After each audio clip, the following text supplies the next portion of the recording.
Good morning student. Today is my third lecture of class 11th। Topic आपका बेटा sequence and series चल रहा है। इसी में एक टॉपिक आपकी जीपी जो एक्सरसाइज 9.3 से बिलोंग करता है। तो बेटा लास्ट वाले वीडियो में, पिछले वीडियो में हमने इसके कुछ क्वेश्चनों पर डिस्कस किया था। 1 से लेकर क्वेश्चन नंबर 3 तक के क्वेश्चनों पर डिस्कस किया था। आ जाइए फिर आज हम आगे बढ़ते हैं। तो जितने भी क्वेश्चन आज हम आपको बताएंगे वो आपके इसके जनरल टर्म वाले फार्मूले से जनरल टर्म वाले फार्मूले पर ही लगेगा। तो जीपी का मतलब गुणोत्तर श्रेणी का जनरल टर्म यानी जो व्यापक पद होता है, यानी जिसको हम nth टर्म कहते हैं। तो nth टर्म का जो फार्मूला होता है, nth टर्म को हम an से डिफाइन करते हैं। इसका फार्मूला होता है a into R to the power n-1। तो इसी बेस्ड के क्वेश्चन को आज हम सॉल्व करेंगे।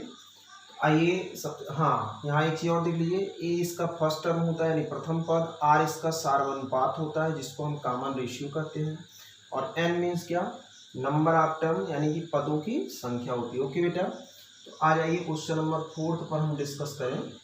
क्वेश्चन नंबर 4, तो देखिए बेटा क्वेश्चन नंबर 4 आपके सामने है। ये कह रहा है the fourth term of A GP is the fourth term of a GP is, ये कह रहे हैं square of its second term, square of its second term. Okay बेटा, एक कंडीशन ये दिया गया है, कह रहे हैं and the first term is -3 and the first term is -3। Okay बेटा, और फिर ये क्या कह रहे हैं, फिर आपसे पूछा जा रहा है, कह रहे हैं determine its seventh term. Determine यानी फाइंड आउट, फाइंड इट्स कौन सा, सेवंथ टर्म आपसे पूछा जा रहा है, find its seventh term. Okay बेटा, देखिए आपको क्या क्या दिया गया है। देखिए मैं आपको समझा रहा हूँ। कह रहे हैं कि the fourth term of GP is a square of its second term. ये कह रहे हैं कि गुणोत्तर श्रेणी है जिसका जो चौथा पद है बेटा, ये जो चौथा पद है वो कह रहा है दूसरे पद का वर्ग है। यानी यहाँ लिखेंगे गिवन दैट कह रहे हैं कि जो चौथा पद, यानी चौथा पद का मतलब ए फोर्थ है ना, चौथे पद को ए फोर्थ से डिफाइन करते हैं ना, फोर्थ टर्म को, और इसका कंपेयर किससे कर रहे हैं, सेकेंड टर्म से। तो सेकेंड टर्म मीन्स कितना, दैट इज A2। तो ये कह रहे हैं कि जो चौथा पद है बेटा सेकेंड टर्म का ये स्क्वायर है, तो इसको बैलेंस करने, जब ये स्क्वायर है तो बैलेंस करने के लिए इधर स्क्वायर करना पड़ेगा ना आपको। ओके बेटा, तो ये आपको कंडीशन दिया गया था। अब हमारे पास मेन फार्मूला क्या है, जनरल टर्म का formula an equal to a into R to the power n-1। Okay बेटा, लेकिन आप यही मानेंगे let the first term of GP be small a and common ratio be small R. Okay बेटा, आप ऐसे मानेंगे, माना गुणोत्तर श्रेणी का प्रथम पद जो है, गुणोत्तर श्रेणी का जो प्रथम पद है वो आपका स्मॉल a तथा इसका जो कॉमन रेशियो है वो कह रहे हैं स्मॉल आर है। ओके बेटा, चलिए फिर आगे बढ़ते हैं। देखिए अकॉर्डिंग टू फर्स्ट कंडीशन है, अब हमको यहाँ A4 की आवश्यकता है। तो A4 कैसे मिले बेटा, इसको जब हम इससे कंपेयर करवाएंगे तो आप देखो n के प्लेस पर 4 दिख रहा है। तो अगर इसी फार्मूले में हम n के प्लेस पर 4 रखेंगे तो इसका मतलब मुझे A4 मिल जाएगा। चलिए रखते हैं यहाँ A4, यहाँ n के प्लेस पर 4, तो A4 equal to a into R to the power 4-1। ये हो जाएगा a into R to the power 4-1 is equal to, अब बताइए मुझे A2 चाहिए बेटा। A2 कैसे मिले, इसी फार्मूले में n के प्लेस पर क्या बैठाया जाए, 2 बैठाया जाए, तो आपका हो जाएगा a into R to the power 2-1। लेकिन A2 का क्या होल स्क्वायर है, तो होल स्क्वायर का मतलब ऐसे हम होल स्क्वायर लगा देंगे। ओके बेटा, एक ब्रैकेट यूज कर लेंगे क्योंकि A2 की जो वैल्यू है थोड़ी सी बड़ी है ना, तो इसलिए हम एक ब्रैकेट ऐसे यूज कर लिए। अब ये आपका हो जाएगा a into R cube is equal to ये आपका a इंटू आर, चूंकि 2 - 1 दैट इज 1, और पूरे का क्या चल रहा है बेटा, होल स्क्वायर चल रहा है। ये आपका a into R cube is equal to हो जाएगा a square into R square. Okay बेटा, आप यहाँ देख रहे हो a से एक पावर कैंसिल, और आर स्क्वायर से आर स्क्वायर, देखिए इसकी 2 घात कैंसिल, यानी 1 घात बचा। यहाँ क्या बचा, इधर बचा r इज इक्वल टू क्या बचा, a, यानी r की वैल्यू किसके इक्वल हो गई, बोलो बेटा, r की वैल्यू आपकी a के इक्वल हो गई। इस बात से सभी लोग सहमत होंगे। चलिए फिर आगे बढ़ते हैं। तो ये कुछ चीज और आपको दिया गया, and it's first term is -3, यानी यहाँ लिखेंगे गिवन दैट फर्स्ट टर्म यानी a इज इक्वल टू -3 करा, क्योंकि फर्स्ट टर्म को हम स्मॉल a से डिफाइन करते हैं। अब यही वैल्यू आप रख दीजिए। तो बताइए r is equal to a है और a की वैल्यू आपकी -3 की इक्वल है, तो इसका मतलब यहाँ से r की भी वैल्यू क्या मिल गई, -3। अब एक चीज देखिए, कल भी हमने आपको बताया था, आज भी मैं आपको बता दे रहा हूँ कि जीपी में 2 ही लोग मेन होते हैं, एक इसका बेटा फर्स्ट टर्म और एक इसका कॉमन रेशियो, यानी इसका प्रथम पद और शार्प अनुपात मेन होता है। अगर ये 2 चीज अगर आपके पास आ गए, यानी कॉमन रेशियो और फर्स्ट टर्म किसी भी तरीके से अगर आप डिफाइन कर लिए, तो उस सीरीज के बारे में, जीपी के बारे में कुछ भी अगर आपसे पूछे तो तुरंत उसको बड़े आसानी से आप डिफाइन कर सकते हो। देखिए कैसे, हमारे पास देखिए फर्स्ट टर्म ऑलरेडी था, कॉमन रेशियो नहीं था, तो दिए गए कंडीशन के अकॉर्डिंग हमने कॉमन रेशियो डिफाइन कर लिया है। अब हमको चाहिए फाइंड इट्स 7th टर्म। देखिए इसका 7th टर्म कितने आसानी से मिलता है, क्योंकि हमारे पास a और r हो गया ना। चलिए आगे बढ़ते हैं। तो बताइए हमको चाहिए क्या बेटा, 7th टर्म। तो 7th टर्म को किससे डिफाइन किया जाए, a7। अब बेटा मुझे a7 चाहिए, फार्मूला आपके पास है an equal to a into R to the power n - 1। इसका मतलब a7 प्राप्त करने के लिए n के प्लेस पर क्या पुट करना पड़ेगा, 7। ये आपका हो जाएगा a into R to the power 7 - 1, चूंकि n के प्लेस पर 7 हो गया, 7 - 1। तो आपका a into R to the power 6। Okay बेटा, a की वैल्यू आपकी कितनी है, -3 आपको गिवन दैट था, और r की वैल्यू अभी अभी आप निकाले -3 टू दी पावर 6। आप ये दे देंगे बगल में reason, here a is equal to कितना, -3 and r equal to -3। Okay बेटा, चलिए आगे बढ़ते हैं। -3, अब बताइए माइनस क्वांटिटी पर अगर इवन नंबर का पावर हो, इवन नंबर का मतलब सम संख्या हो, तो वो वैल्यू आपकी क्या हो जाती है, पॉजिटिव हो जाती है। ये चीज आप इसको नोट करेंगे कि -1 पर अगर इवन नंबर तो ये हमेशा +1 देता है, यानी -1 पे क्या, सम संख्या की वैल्यू हमेशा +1 होती है। तो आप इसको इस तरीके से ब्रेक कर सकते हैं, यानी -1, -3 का मतलब -3 इंटू 1 लिखा गया है, 3 इंटू -1 लिखा गया है। तो इसका मतलब इस माइनस पे 6 का पावर का मतलब ये हुआ, यानी नेगेटिव क्वांटिटी पर अगर इवन नंबर यानी सम संख्या की घात हो तो ये वैल्यू आपकी पॉजिटिव हो जाती है। तो इस माइनस की कहानी तो खत्म हो गई, क्योंकि पावर 6 आपका एक सम संख्या है। अब इसका मतलब 3 पावर क्या बचा बेटा, केवल 6 बचा। अब इसका मल्टीप्लाई, जाहिर सी बात है ये माइनस और ये प्लस, तो जाहिर सी बात है इसका रिजल्ट क्या होगा, माइनस में होगा। ये आपका 3 पावर कितना, 7। अरे भाई एक पावर इसका 6 कितना हो गया, 7, क्योंकि बेस इक्वल है। अब 3 पावर 7 का, यानी 3 का 7 बार आप मल्टीप्लाई कर लीजिए। तो देखिए 3 3 का 9 3 27 3 81 3 243 और 243 3 मतलब इस तरीके गुणा करते हुए चले जाइए भाई। 3 3 का 9 3 27 3 81 3 243 और गुणे 3 5 बार हो गया, 7 बार करना है। 3 3 का 9 कर दीजिए, 9 3 कितना 27 और 9 चौक 36 2 38 और 9 दूनी 9 3 27, ठीक है।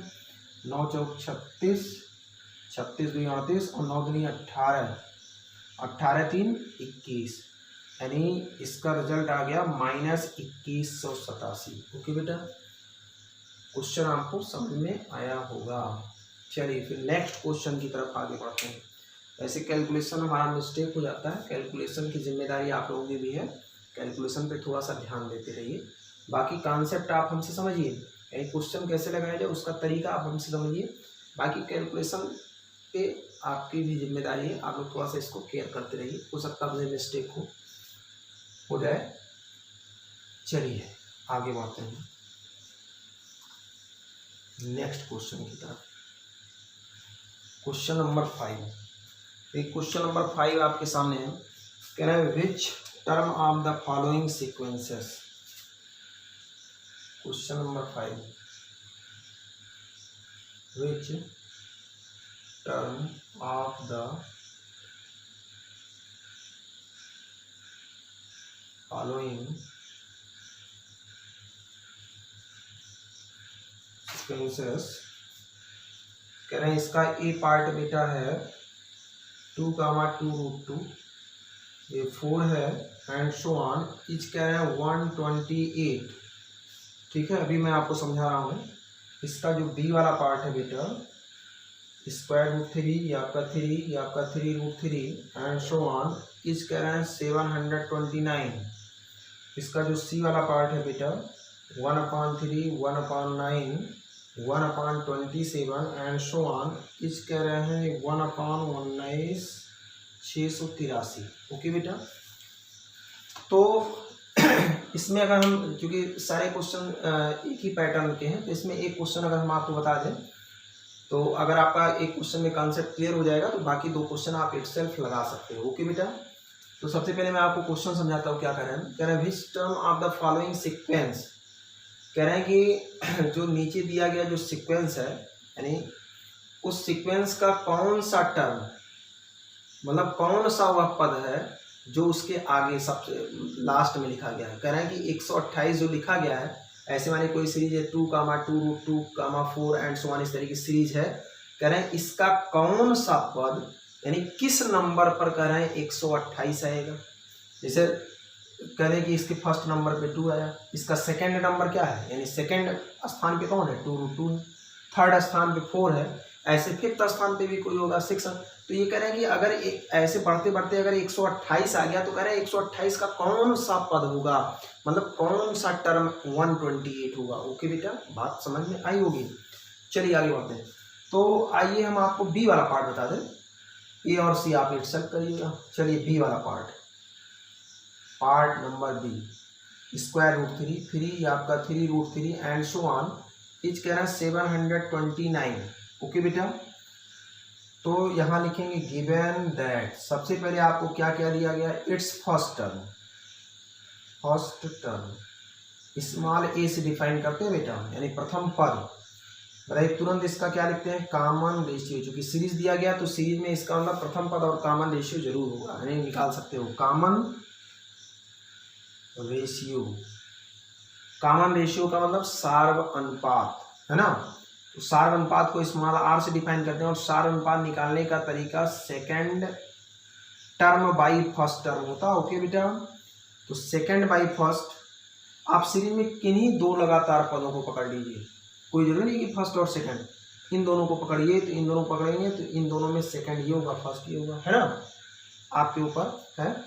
तो देखिए मानिए हम इन दोनों पकड़ रहे हैं, तो देखिए second term by first term, यानी आपका 3 डिवाइडिंग बाई √3 का केस नीचे नहीं होना चाहिए। आप 9th क्लास में पढ़े हो इसका परिमेयकरण, तो इसमें √3 से ऊपर नीचे मल्टीप्लाई कर दिया जाए तो ये आपका √3 इंटू कितना हो जाएगा, √3, ये आपका 3√3 डिवाइडिंग बाई आपका 3 हो जाएगा, 3 से 3 कैंसिल आउट, दैट इज √3 हो गया। ओके बेटा, तो फर्स्ट टर्म आपके पास है एंड कॉमन रेशियो भी आपके पास है। तो कह रहे हैं कि इसका कौन सा पद 729 है, तो हमने माना इसका nवां पद 729 है। Let us consider it's nth term भी 729, यानी आप इस तरीके से मानेंगे, माना इसका nवां पद क्या है, यानी 729 है, यानी let its nth term be 729, that is, अर्थात आपने माना है तो nth टर्म को an से डिफाइन करते हैं, तो an इक्वल टू आपने माना 729। ओके बेटा, चलिए आगे बढ़ते हैं।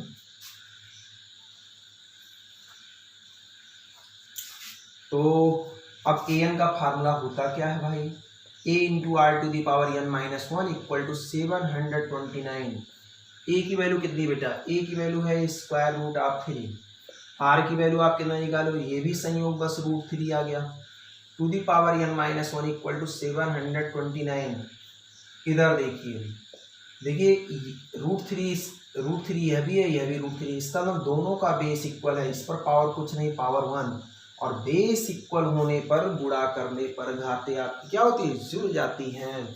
तो इसका मतलब घात वाले नियम से आप इसको लिख सकते हो, ये गुणा करने पर घातें जुटेंगी। 1 plus n minus one equal to 729, 1 से 1 कैंसिल आउट हो गया, ये आपका रूट 3 टू दी पावर क्या हो गया n इक्वल टू 729। ओके बेटा।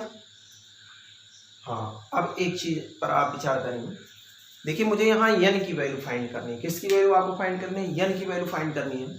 तो भैया n तो आपका देखिए पावर में बैठा है, तो इसका मतलब हम n की वैल्यू मुझे निकालना हो, n आपका पावर बैठा है, तो पावर में n बैठा है, तो इसका मतलब मुझे यहाँ से पावर को कंपेयर करवाना पड़ेगा। जब तक आप पावर को कंपेयर नहीं करवाएंगे तब तक आपको n की वैल्यू मिलेगी नहीं।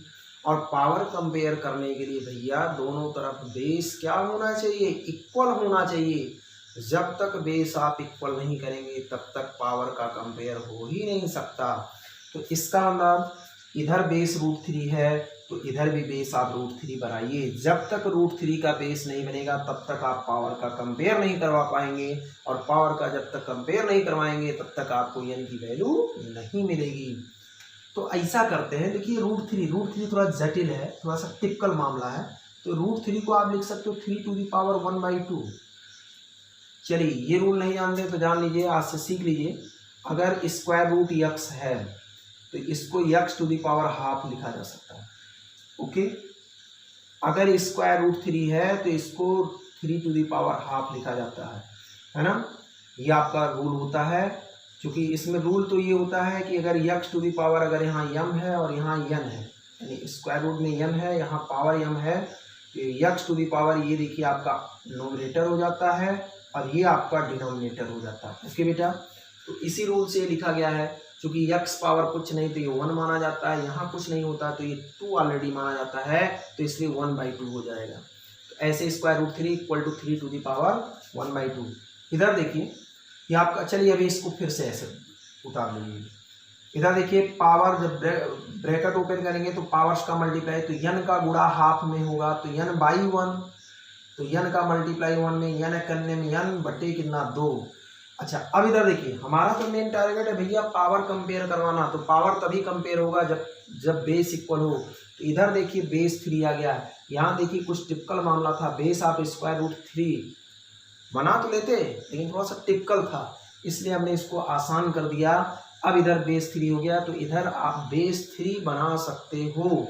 अब आपको इतने विचार करना है भैया कि 3 का कितना पावर 729 होता है, तो विचार करिए, ऐसे मल्टीप्लाई करिए, 3 त्रिक का 9, त्रिक 27, 3 81, 3 243, यहाँ 243, यानी 5 बार गुणा कर चुके हो। चलो छठी बार, यानी 3 त्रिक का 9, 3 चौक के 12 और 3 दूनी 6 7, हाँ यानी आप वास्तव में 3 टू दी पावर 6 होगा। आप गुणा करके देख लीजिए, 3 टू दी पावर 6 की वैल्यू 729 होगा।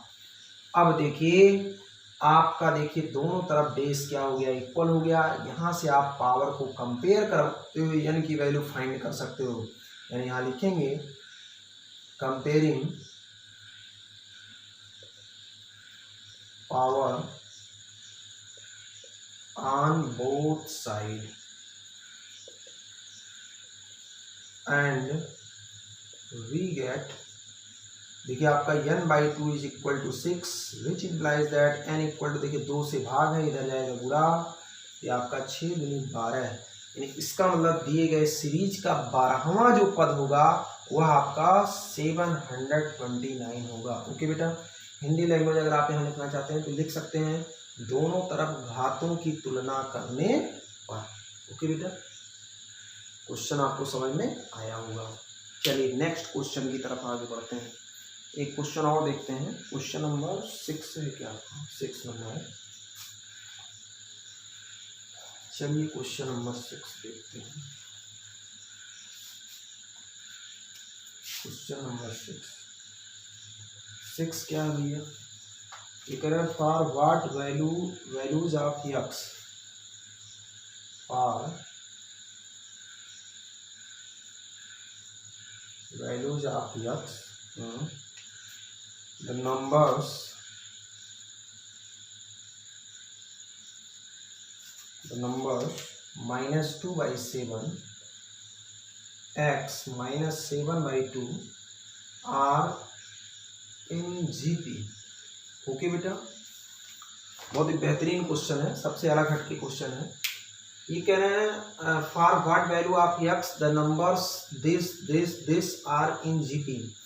कह रहे हैं कि ये बताइए यक्स की क्या वैल्यू होगी कि जब ये तीनों जो पद लिखे गए हैं यह एक गुणोत्तर श्रेणी को शो करेगा, है ना। ये क्वेश्चन, इस टाइप का क्वेश्चन आपसे एपी में भी मिला था, यानी अर्थमेटिक प्रोग्रेशन में हमने आपको बताया भी था। चलिए फिर यहाँ की कहानी देखिए। ये कह रहे हैं इन जीपी में है, तो आप भैया मान लीजिए कि यह जीपी में, तो अगर यह जीपी में, अगर यह गुणोत्तर श्रेणी में है तो गुणोत्तर श्रेणी में एक ही रूल मैं जानता हूँ, क्या? हर जगह सार्वनुपात इसका क्या होना चाहिए? बराबर होना चाहिए, यानी हर जगह कॉमन रेशियो क्या होना चाहिए? इक्वल होना चाहिए। तो हम करेंगे क्या भैया, हम फर्स्ट और सेकेंड टर्म से हम जीपी निकाल, इसका कॉमन रेशियो यानी सार्वनुपात, और सेकेंड और थर्ड को पकड़ के कॉमन रेशियो निकाल देंगे यानी सार्वनुपात। और आपको पता है कि अगर यह जीपी है तो जीपी है तो हम जितने भी जगह कॉमन रेशियो निकालेंगे सारी जगह कॉमन रेशियो क्या होने चाहिए? इक्वल होने चाहिए। आइए चलिए, तो हम उसको आपस में इक्वल करेंगे, और जैसे इक्वल करेंगे खट से एक्स में एक इक्वेशन आएगा और उसी को हम सॉल्व करते हुए एक्स की वैल्यू फाइंड आउट कर देंगे। देखिए कैसे।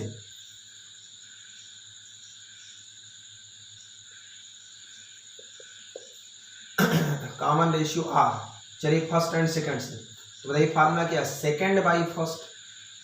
भाई इन दोनों को अगर लिया जाए तो सेकंड पे यक्स है ना, और बाई फर्स्ट पे कौन है? -2/7।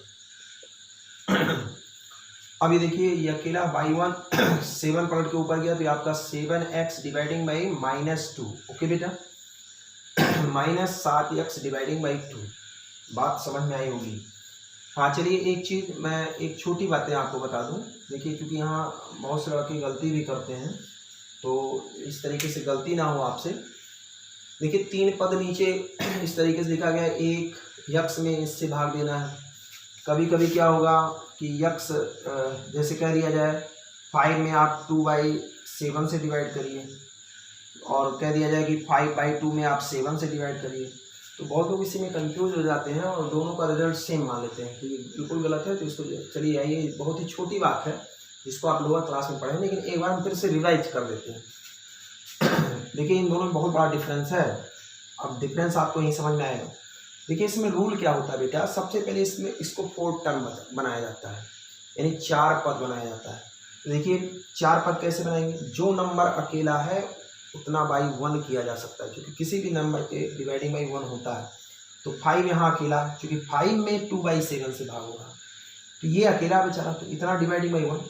अब इसमें रूल ये होता है कि जो सबसे नीचे उसका मल्टीप्लाई सबसे ऊपर होता है। तो इसका मतलब 5 × 7, और बाकी जो 2 बीच में बचे उसका नीचे हो जाएगा। तो 7 × 5 = 35/2 हो गया, सॉरी 35/2। ओके, बताइए रूल हमने क्या बताया? जो अकेला हो, अकेला कौन है भैया? 7, तो 7/1। रूल यही, सबसे नीचे का गुणा सबसे ऊपर। 5 × 1/2 गुणे कितना? 7, यानी 5 में 14 से भाग, और बताओ 35 में 2 से भाग, यानी 35 में 2 का मतलब 17.5, 17.5।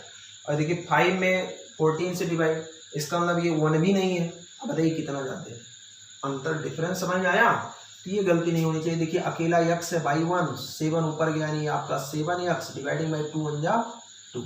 ओके चलिए फिर से नाउ अगेन, फिर से कॉमन रेशियो। कॉमन रेशियो मतलब हिंदी में लिखना चाहते हैं तो ये आपका सार्व अनुपात है, कॉमन रेशियो आर। अब की हम सेकेंड एंड थर्ड टर्म्स निकालेंगे। ओके बेटा, तो सेकेंड एंड थर्ड टर्म से second term by first, second and third में बताइए सेकेंड बाई ये दूंगा, ये दोनों में, तो सेकेंड का मतलब -7/2 और बाई यक्स। अब बताओ भैया इसमें अकेला कौन है? X by 1। ये 1 पलट के कहाँ गया? ऊपर, तो 1 इंटू -7 दैट इज -7 और 2 का गुणा x में दैट इज 2x। ओके बेटा, बात सबको समझ में आ रही होगी। चलिए आगे बढ़ते हैं, कहानी को आगे बढ़ाएं। अब बताइए अब दोनों कॉमन रेशियो आपस में क्या होने चाहिए, इक्वल। यहाँ क्या लिख देंगे, विच implies that 7x dividing by 2 की वैल्यू -7 डिवाइडिंग बाई 2x की क्या होना चाहिए, इक्वल। 2 से 2 कैंसिल आउट, ऐसे कैंसिल कर सकते हो, कोई दिक्कत नहीं है। ऐसे 7 से 7 भी कैंसिल, यहाँ 1 बचा। बाई क्रॉस मल्टीप्लाइंग तो x का मल्टीप्लाई इसमें होगा तो कितना हो जाएगा बताओ भैया, x का मल्टीप्लाई, कहीं गड़बड़ होगा क्या, हाँ यहाँ देखिए ये माइनस था ना, लेकिन माइनस छूट गया बेटा, वही मैं कह रहा हूँ कि कहीं गलती हो गई है। ये आपका माइनस है तो -7 से -7 कैंसिल, हाँ ये सही है। x का मल्टीप्लाई बाई क्रॉस मल्टीप्लाई यानी त्रिय गुणा करेंगे तो x into x that is x square. इधर तो आपका 1 है तो 1 इंटू 1 दैट इज 1। और आप एक चीज़ जान लीजिए, देखिए 10th क्लास तक जब भी आप स्क्वायर ट्रांसफर किए हो तो इस बात पर चाहे गौर किए या ना किए, लेकिन इंटरमीडिएट की कहानी ये है, यानी इंटर आप लोग हायर क्लास में क्लास ले रहे हो तो जब भी आप स्क्वायर ट्रांसफर करिए तो हमेशा इसकी वैल्यू प्लस और माइनस दोनों में लिखिए। तो ये आपका होगा plus minus square root of 1 होता है, यानी जब भी स्क्वायर ट्रांसफर होता है x स्क्वायर इक्वल टू 9 है तो x इज इक्वल टू, ये तुरंत ट्रांसफर होगा तो ये प्लस और माइनस दोनों देता है वैल्यू, यानी प्लस माइनस कितना स्क्वायर रूट ऑफ 9, इसका मतलब प्लस माइनस 3। इस बात को आप लोग क्लियर करेंगे, छोटी छोटी मगर मोटी बातें हैं भैया। चलिए ये आपका हो जाएगा प्लस माइनस 1 का स्क्वायर रूट क्या होता है बेटा 1, तो इसका मतलब x की कितनी वैल्यू में आएंगे, यानी x की 2 वैल्यू में, यानी x is equal to -1 and x is equal to +1, यानी x की इन दोनों वैल्यूओं के लिए जो ये तीनों पद दिए गए हैं ये आपके जीपी में होंगे, यानी गुणोत्तर श्रेणी को शो करेंगे। ओके बेटा, तो आज की कहानी को हम यही समाप्त करते हैं, फिर नेक्स्ट वीडियो में हम आपसे मिलते हैं। अगर किसी भी क्वेश्चन में कोई भी परेशानी अगर आपको होगी तो बेझिझक आप कमेंट करिएगा कि सर हमको समझ में नहीं आया, फिर से हम इसको समझाने का प्रयास करें। ओके बेटा।